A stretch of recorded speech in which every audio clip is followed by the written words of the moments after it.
Milan is Italy's least Italian city. It's the country's financial engine and fashion capital. But as a travel destination, Milan is the ultimate paradox. Glamorous yet grey, historic yet obsessed with tomorrow. Travellers come for fashion and food, and Milan delivers, efficiently, quietly, and with a price tag attached. Milan sprawls across the Lombard Plains in northern Italy, which is to say it picked possibly the most boring setting available in a country famous for being scenic. It sits about halfway between the Alps and the Po River. Its proximity to major travel destinations helps too. It's about 50 kilometres from Lake Como, 120 kilometres from the Alps, and less than 2 hours from the Ligurian coast. This makes Milan an excellent base, or an excellent excuse. You can explore the city, then escape it. The climate deserves mention, though not praise. Milan features a humid subtropical climate that delivers cold, foggy winters and hot, humid summers. It's the kind of weather system that seems designed to make everyone miserable in different ways, depending on the season.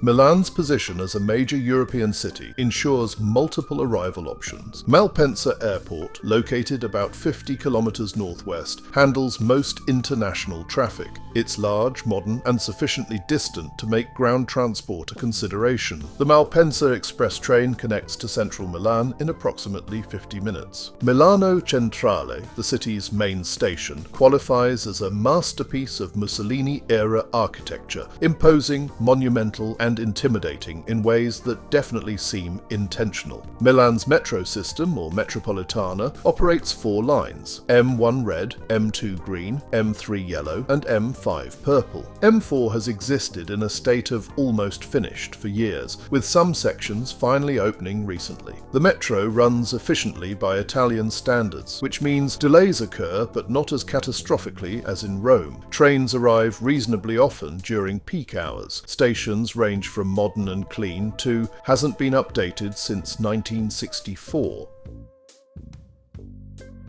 Trams crisscross the city on an extensive network. Milan's tram system dates back to 1876 and shows it. Some trams qualify as vintage, which sounds charming until you're riding one in August without air conditioning. Others feature modern design and actual comfort. The tram routes cover areas the metro misses. Tickets cover all public transport within the urban area using an integrated system. A single ticket costs €2 and provides 90 minutes of travel. Daily, weekly, and monthly passes offer better value for extended stays. Taxis exist in insufficient numbers, creating waits that make ride-sharing apps attractive despite surge pricing. The taxi system operates under regulations that limit licenses, protecting existing drivers while frustrating everyone trying to find a cab at 2 a.m.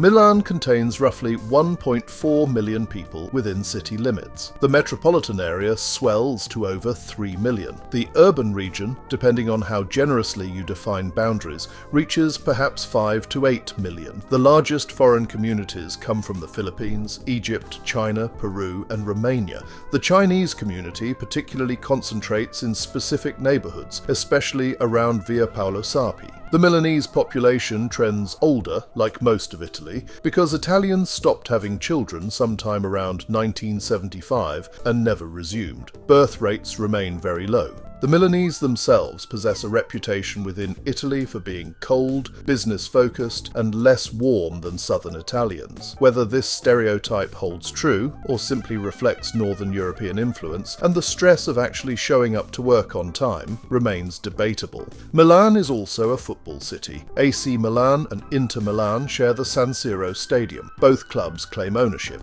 Both have passionate fan bases that despise each other. The stadium holds 75,000 people who create noise levels that violate multiple EU regulations.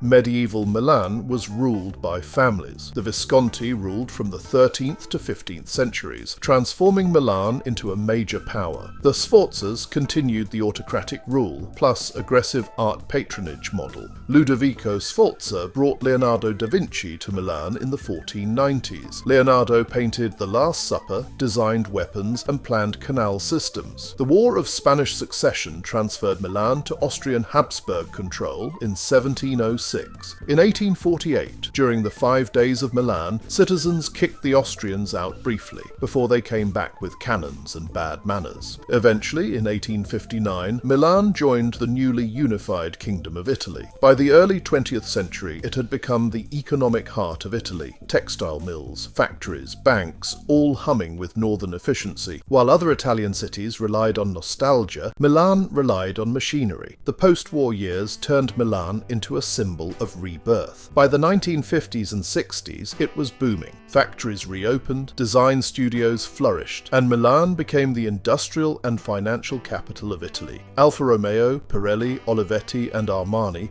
all connected through Milan's invisible web of production and ambition. Before we take a closer look at Milan, please hit the like button to support our channel.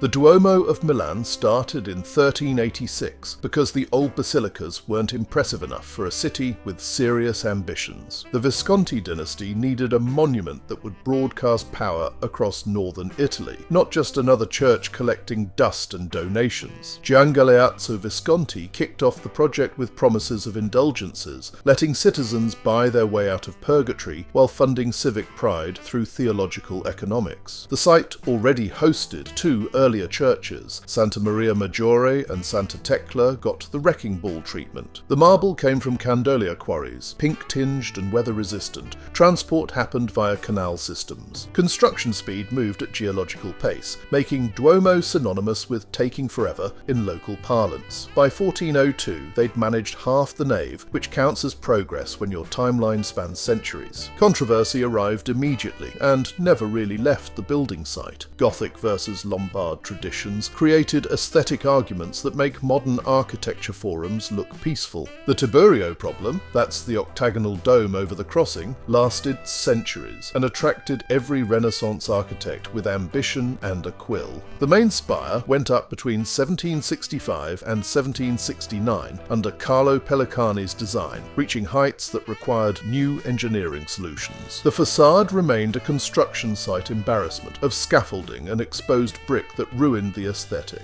Solution? Rush job with neo-Gothic ambitions, started by Pellegrini and continued by various architects through 1965. Yes, 1965. World War II brought bombs in August 1943, with serious damage from Allied bombing. Restoration took decades, with some damage becoming permanent character. The statue count reaches 3,400, most of which date from the 17th to 19th centuries. The cathedral also claims to house a nail from the True Cross, suspended above the apse in a reliquary. The length stretches 158.6 metres, width spreads 92 metres at the transept, and capacity reaches 40,000 people. It's the largest church in Italy if you exclude St. Peter's, which sits in Vatican City anyway.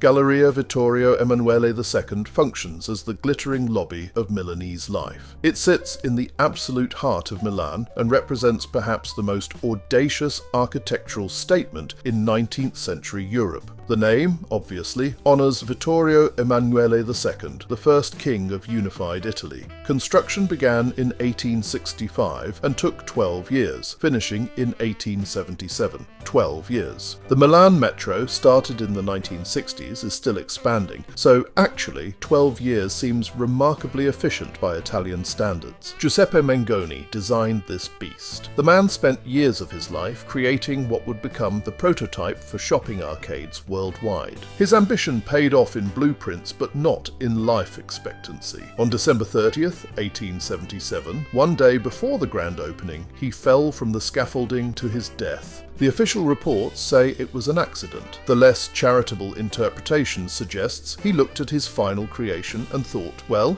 it's all downhill from here anyway.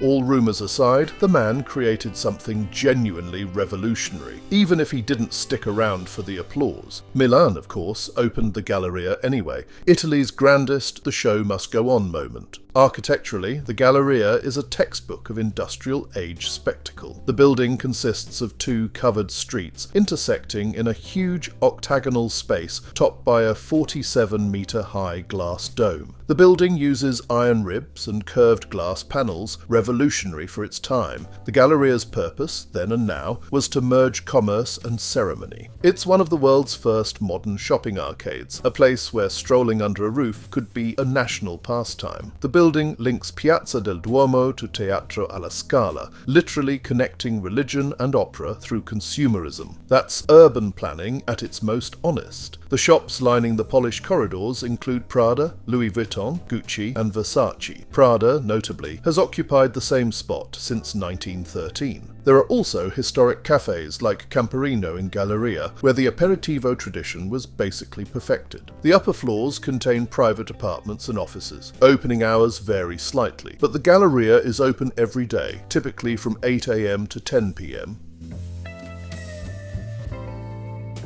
The Castello Sforzesco is a 15th century fortress that has spent centuries being demolished, rebuilt, and repurposed. It was built by Francesco Sforza, Duke of Milan, in the mid-1400s, mostly as a power statement. Milan in that period wasn't short on ambition or enemies, so walls were thicker than diplomacy. The site itself already had a fortress built by the Visconti family, but Francesco decided to expand it. Under Ludovico il Moro, Francesco's son, the place transformed from fortress to Renaissance court. Architects and artists were dragged in, not metaphorically, but by actual invitation and money, including Leonardo da Vinci and Bramante. Leonardo designed murals and ceilings. The result was a building that managed to be both militarily intimidating and artistically excessive. By the 19th century, it was in shambles. There were serious plans to demolish it entirely, which would have been very Milanese in its practicality, but the architect Luca Beltrami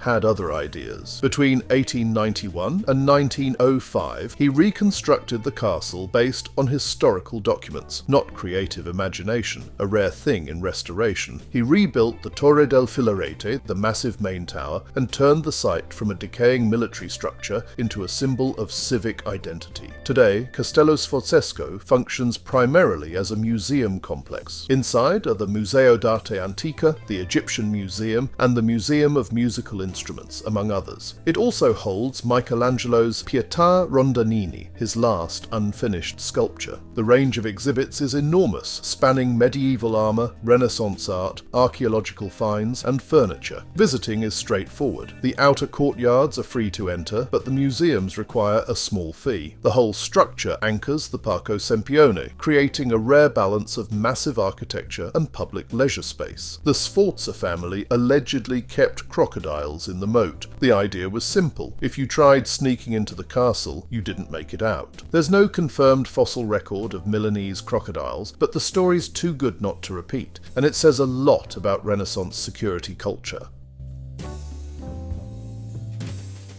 Porta Nuova exists in that weird zone between successful urban renewal and architectural chaos. 20 years ago, the project transformed a genuinely problematic area into something functional and economically productive. Jobs were created, housing was built, public space emerged where there was basically nothing. The district sits northeast of Milan's historic centre. You can walk from the Duomo in 20 minutes if you're determined. The name, though, is misleading. Porta Nuova, or Newgate, is not new at all. The original gate dates back to the early 19th century, part of the Napoleonic expansion of Milan. It marked the northern entrance to the city, near what's now Piazza della Repubblica. The skyscrapers here don't mess around. The UniCredit Tower reaches 231 metres, making it the tallest building in Italy. The architect Cesar Pelli designed it, same guy who did those Petronas towers in Kuala Lumpur. This one has an LED spire that lights up at night in various colours, depending on what event Milan wants to celebrate. But the greatest attraction here is Bosco Verticale, or the vertical forest. Two residential towers, 110 metres and 76 metres tall, designed by Stefano Boeri Architetti and completed in 2014. They stuck 800 trees, 15,000 perennials and ground cover plants, and 5,000 shrubs on the balconies. The plant mass, equivalent to 30,000 square metres meters of forest on 2 buildings. The concept aimed to increase biodiversity in the urban environment, produce oxygen, absorb CO2, and reduce the urban heat island effect. Also, it looks absolutely wild. Each apartment has its own jutting balcony forest. From a distance, the buildings appear like vertical parks. Up close, you realise the maintenance must be insane. Travellers often skip Porta Nuova, which is a mistake. It's not historical Milan, it's aspirational Milan. At night, the towers light up, the fountains dance to quiet music, and for a brief moment, Milan looks like the future it always wanted to be. Clean, efficient, and polished. Then you turn a corner, see a graffiti-tagged wall, and remember the city's old soul is still around, just hiding behind all that mirrored glass.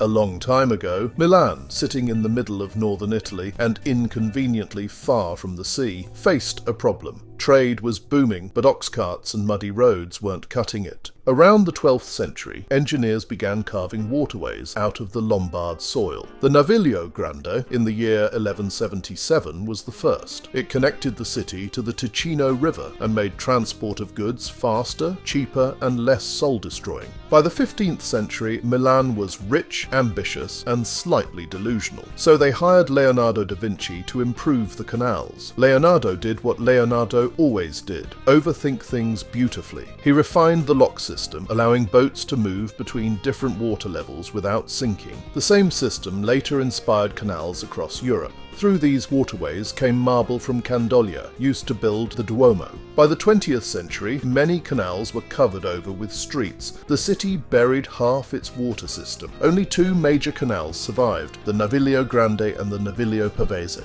Today, they serve no industrial purpose. They exist for pleasure. The barges are gone, replaced by bars, cafes, and restaurants. Every evening, people fill the sidewalks to drink and talk. The area around the Darsena, once a working dock, is now a plaza with street performers and ice cream stands. The name Naviglio is as plain as it sounds. It comes from the Italian for navigation canal. The Navigli district is now Milan's most social neighbourhood. Tourists and locals mix here in equal measure. For travellers, the Navigli are essential. They show a side of Milan that isn't all designer windows and polished marble. The area is rougher, louder, cheaper in some corners, and more interesting for it. The architecture along the water is an odd mix. Old warehouses, fishermen's houses, and converted studios. Nothing matches, but somehow it all fits. During summer, it's packed. During winter, it's quieter, moodier, and better for walking.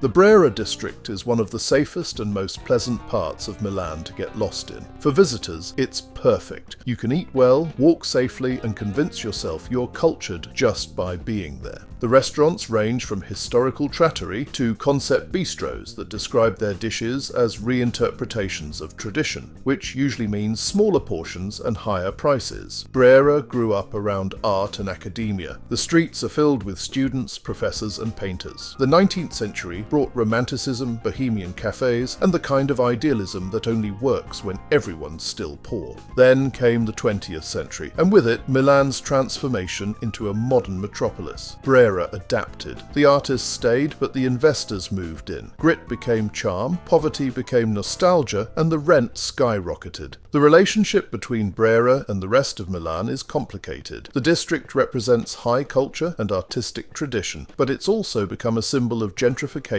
and exclusivity. Working-class Milanese often view it as a place for rich people and travellers, not for them. The district occupies a rough triangle between Via Brera, Corso Garibaldi, and Via della Moscova. Metro stop is Lanza on the Green Line, or Monte Napoleano on the yellow, though honestly, Monte Napoleano dumps you in the shopping district and you have to walk a bit. Lanza works better. A quick walk through takes 30 minutes, and a thorough exploration needs a full day.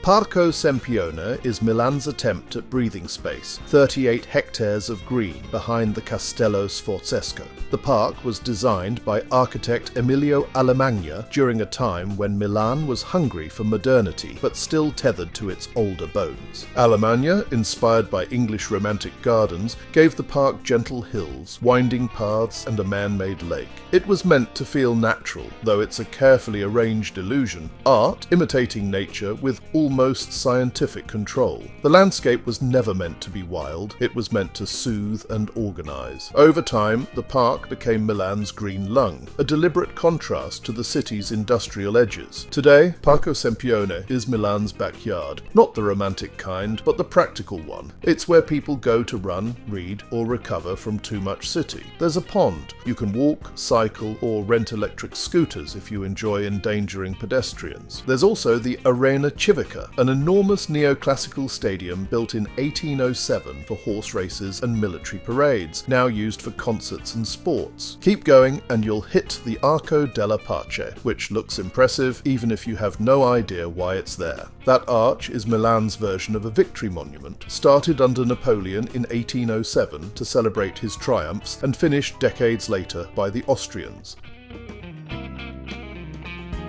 Have you ever visited Milan? Let us know in the comments. If you loved this video, don't forget to hit the like button and subscribe for more travel guides.